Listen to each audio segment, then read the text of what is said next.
Hello dear learners, welcome to English time classes. पिछले video में हमने समझा था प्रेजेंट परफेक्ट टेंस और आज की क्लास में हम समझने जा रहे हैं how to make emphatic sentences.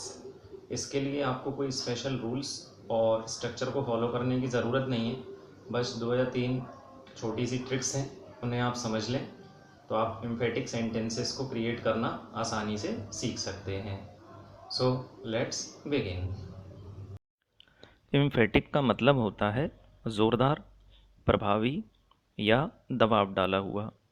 अब इन सेंटेंसेस को देखिए। फर्स्ट है आई राइट अ लेटर। यह एक सिंपल सेंटेंस है या नॉन एम्फेटिक है। और दूसरा देखिए I do write a letter. यह एक एम्फेटिक सेंटेंस है। अब दोनों को हिंदी में समझते हैं। आई राइट अ लेटर का मतलब है मैं पत्र लिखता हूँ, और I do write a letter का मतलब है मैं पत्र लिखता तो हूँ या मैं पत्र अवश्य लिखता हूँ। चूँकि हमने दूसरे सेंटेंस पे थोड़ा ज़ोर डाला है या दबाव डाला है, इसलिए ये सेंटेंस एम्फेटिक हो गया है। आइए आगे बढ़ते हैं। देखिए, एम्फेटिक सेंटेंसेस बनाने के लिए इन 3 टेंसेस की नॉलेज होना बहुत ज़रूरी है। पहला है प्रेजेंट इंडेफिनिट, जिसकी हेल्पिंग वर्ब्स होती हैं डू और डज। दूसरा है इम्पेरेटिव सेंटेंसेस, जिनमें एम्फेटिक बनाने के लिए डू का यूज़ किया जाता है। और तीसरा है पास्ट इंडेफिनिट, जिसकी हेल्पिंग वर्ब होती है डिड। आइए अब कुछ एग्जाम्पल्स के साथ एम्फेटिक सेंटेंसेस के रूल्स को समझें, इस तरह जैसा कि एग्ज़ाम में पूछा जाता है। सबसे पहले हम प्रेजेंट इंडेफिनिट के सेंटेंसेस को एम्फेटिक सेंटेंसेस में चेंज करना सीखेंगे। और इसके लिए आपको कोई स्पेशल रूल लगाने की ज़रूरत नहीं है, बस एक छोटी सी ट्रिक है, और वह यह है कि आप सब्जेक्ट के जस्ट बाद डू और डज का यूज़ करें, क्योंकि प्रेजेंट इंडेफिनिट में यही दो हेल्पिंग वर्ब का यूज़ होता है, डू और डज। तो आइए देखते हैं। फर्स्ट है दे क्लीन दिस रूम। ये सिंपल सेंटेंस है या नॉन एम्फेटिक है? इसका आंसर होगा they do clean this room. और सेकंड देखते हैं, पूजा लर्न्स इंग्लिश। ये नॉन एम्फेटिक सेंटेंस है, इसको एम्फेटिक में चेंज करेंगे तो इसका आंसर होगा पूजा डज लर्न इंग्लिश। और थर्ड देखिए, यू राइट अ लेटर। इसका आंसर होगा you do write a letter.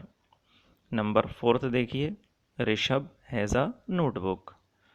इसका आंसर होगा Rishabh does have a notebook. Number 5 देखिए, I have a mobile phone. इसका आंसर होगा I do have a mobile phone. तो ये बहुत आसान सी ट्रिक है, बस सब्जेक्ट के बाद आपको डू या डज को पुट कर देना है। अब शुरू के 2 सेंटेंसेस को हिंदी में भी समझ लेते हैं। फर्स्ट है दे क्लीन दिस रूम। इसका हिंदी अर्थ हुआ वे इस कमरे को साफ करते हैं। तो ये एक सिंपल सेंटेंस हुआ, इसमें हमने कोई भी जोर नहीं डाला या दबाव भी नहीं डाला है। और इसका आंसर है they do clean this room. तो इसका हिंदी अर्थ हुआ वे इस कमरे को अवश्य साफ करते हैं, या फिर वे इस कमरे को साफ करते तो हैं। इस सेंटेंस में हम बात पर थोड़ा सा दबाव डाल रहे हैं, इसलिए ये सेंटेंस एम्फेटिक कहलाएगा। और सेकंड है पूजा लर्न्स इंग्लिश। इसका अर्थ हुआ पूजा अंग्रेजी सीखती है। और इसका आंसर है पूजा डज लर्न इंग्लिश। इसका अर्थ हुआ पूजा अंग्रेजी अवश्य सीखती है या पूजा अंग्रेजी सीखती तो है। इसके आंसर पर जो सेंटेंस है उसमें हमने थोड़ा सा दबाव डाला है, इसलिए ये सेंटेंस एम्फेटिक कहलाएगा। बस ध्यान यहाँ यह रखना है कि जैसे पूजा सिंगुलर सब्जेक्ट है उसके साथ डज का यूज़ हो रहा है, और प्लूरल सब्जेक्ट के साथ डू का यूज़ होगा, वही जो प्रेजेंट इंडेफिनिट के रूल को फॉलो करना है यहाँ पर।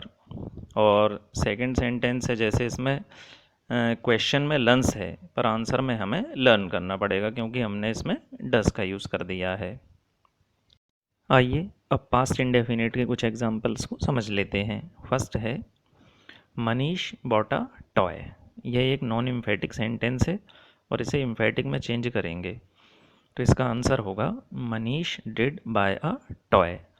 यहाँ ध्यान यह रखना है कि पास्ट इंडेफिनिट के सेंटेंस में एक तो डिड हेल्पिंग वर्ब का यूज़ करना है, और डिड के साथ हमें फर्स्ट फॉर्म का यूज़ करना है। इसके क्वेश्चन में सेकंड फॉर्म का यूज़ हुआ है क्योंकि ये पॉजिटिव सेंटेंस है और नॉन एम्फेटिक है, लेकिन आंसर में हमने इसे एम्फेटिक में चेंज किया है, इसलिए डिड के साथ फर्स्ट फॉर्म का यूज़ होगा।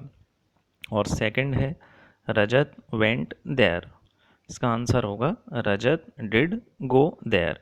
यहाँ भी आंसर में हमने फर्स्ट फॉर्म का यूज़ किया है मेन वर्ब की। और थर्ड है ही टॉट साइंस, इसका आंसर होगा ही डिड टीच साइंस। यह भी बिल्कुल प्रेजेंट इंडेफिनिट की तरह बिल्कुल इजी है, क्योंकि इसमें भी हमें ज़्यादा कोई स्पेशल रूल फॉलो करने की ज़रूरत नहीं है। बस सब्जेक्ट के बाद हेल्पिंग वर्ब का यूज़ कर देना है, और पास्ट इंडेफिनिट की हेल्पिंग वर्ब होती है डिड, इसलिए हमने हर सब्जेक्ट के बाद डिड का यूज़ किया है और साथ में वर्ब की फर्स्ट फॉर्म का यूज़ करना है। अब थर्ड सेंटेंस को हिंदी में भी समझ लेते हैं। ही टॉट साइंस, इसका मतलब है वह विज्ञान पढ़ाता था, और इसका आंसर है ही डिड टीच साइंस। इसका मतलब है वह विज्ञान अवश्य पढ़ाता था या वह विज्ञान पढ़ाता तो था। आइए अब समझते हैं इम्पेरेटिव सेंटेंसेस के एग्जाम्पल्स को। तो पहले यह जान लीजिए कि इम्पेरेटिव सेंटेंसेस क्या होते हैं। जिन सेंटेंसेस में या तो कमांड हो मतलब ऑर्डर, या कोई रिक्वेस्ट की जाए या फिर एडवाइस दी जाए, ऐसे सेंटेंसेस को इम्पेरेटिव सेंटेंसेस बोला जाता है। अब इनके एग्जाम्पल्स देख लेते हैं। फर्स्ट है कम हियर, यहाँ सब्जेक्ट यू हिडन है मतलब छिपा हुआ है, क्योंकि इम्पेरेटिव सेंटेंसेस में हम मेन वर्ब को सबसे पहले रख देते हैं। इसका मतलब यह होता है कि इन सेंटेंसेस में यू सब्जेक्ट हिडन है, और यू के साथ हम हमेशा डू का यूज़ करते हैं। तो इनको एम्फेटिक में चेंज करने के लिए हमें इन सेंटेंसेस के जस्ट पहले सिर्फ डू हेल्पिंग वर्ब का यूज़ कर देना है। जैसे कि पहले का आंसर होगा डू कम हियर। और सेकंड है please give me your pen, इस सेंटेंस में रिक्वेस्ट की जा रही है, इसलिए ये भी इम्पेरेटिव है। इसका आंसर होगा please do give me your pen, क्योंकि इसमें प्लीज़ ऐड किया गया है, इसलिए डू का यूज़ प्लीज़ के जस्ट बाद करना है। और थर्ड है स्टॉप स्पीकिंग, इसका आंसर होगा डू स्टॉप स्पीकिंग। तो है ना बहुत ही आसान।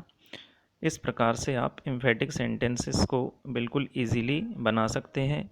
और हाँ, एक ज़रूरी बात, अगर आपको नॉन एम्फेटिक सेंटेंस बनाना है तो सेंटेंसेस में से डू और डज और डिड को रिमूव कर दें, मतलब हटा दें, तो सेंटेंसेस नॉन एम्फेटिक बन जाएगा, क्योंकि एग्ज़ाम में किसी भी तरह से पूछा जा सकता है। वैसे ज़्यादातर नॉन एम्फेटिक सेंटेंस को एम्फेटिक सेंटेंसेस बनाने के लिए ही कहा जाता है। आई होप आप बहुत अच्छी तरह से समझ पाए होंगे, और अगर अब भी आपको कोई प्रॉब्लम आती है तो आप कमेंट बॉक्स में लिखकर भेज दीजिए, मैं जल्द से जल्द उसका आंसर देने की कोशिश करूँगा।